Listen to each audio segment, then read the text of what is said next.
At some point in your marriage, your spouse is going to say something and your reaction will feel bigger, faster, sharper, more painful than it actually should.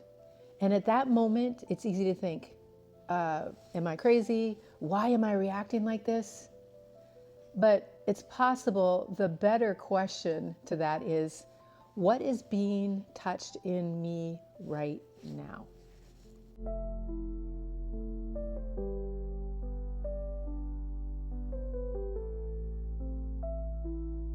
Today, I want to talk with you about something that most couples never realize that they may or may not have been brought into the marriage.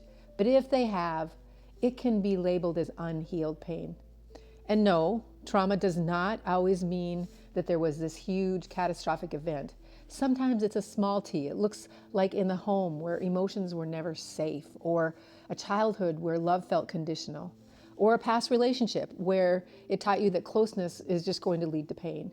Years of criticism, maybe feeling unseen, moments that quietly taught your body, it's not safe, protect yourself. And those lessons do not disappear when you say, I do. They come with you. They sit with you at the dinner table. They go with you to bed. They show up in the way that you love and the way that you trust and the way that you may or may not feel fear.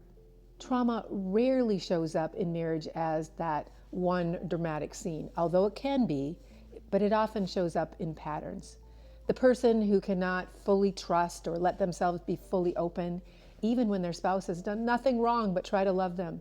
The person who shuts down the moment they hear disappointment in someone's voice, or they can feel that as shame.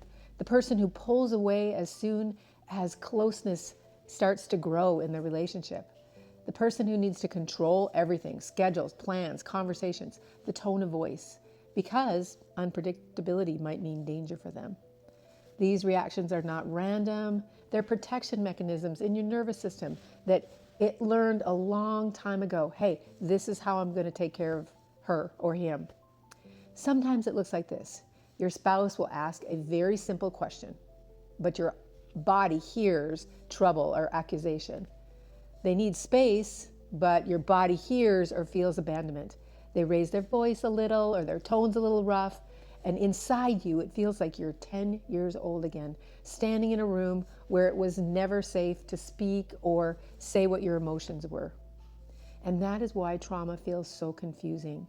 Your mind knows this, and they know that your spouse loves you, but your body reacts from the past. What often looks like anger is potentially fear.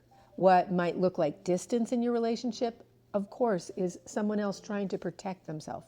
And what looks like control is a fear that they're in survival mode and that they might not be safe.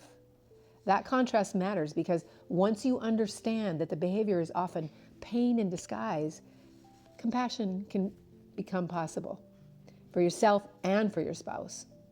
I want to say something carefully here because I believe deeply in the power of God to heal and reveal.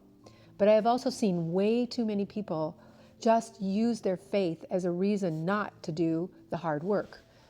Trauma, like we said, is stored in our body and in the nervous system, and it's not just a spiritual issue. It is also an emotional one. Forgiveness is a spiritual act, and it is essential, but forgiveness does not always rewire those patterns that were formed over years of living in pain. Sometimes healing requires honesty, reflection, support, sometimes counseling. Sometimes we need to learn how our body is storing our pain so we can at least start to address it. Seeking help is not a weakness, it's wisdom, it's stewardship in the heart and the mind that God entrusted to you.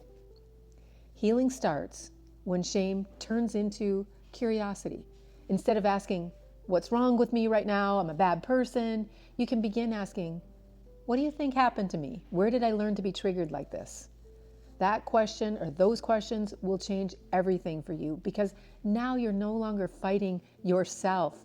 You're trying to understand yourself so that we don't struggle in this area forever. And that creates room for your marriage or your relationships to heal. If this triggered something in you or opened something up in you, I want you to tell me in the comments.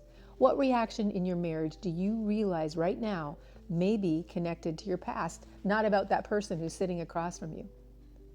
You're not broken. You might just be carrying pain that you've had for a long time, and it needs different language. If this is something you want to continue to talk about, I want to see you next week, right here. Bless you.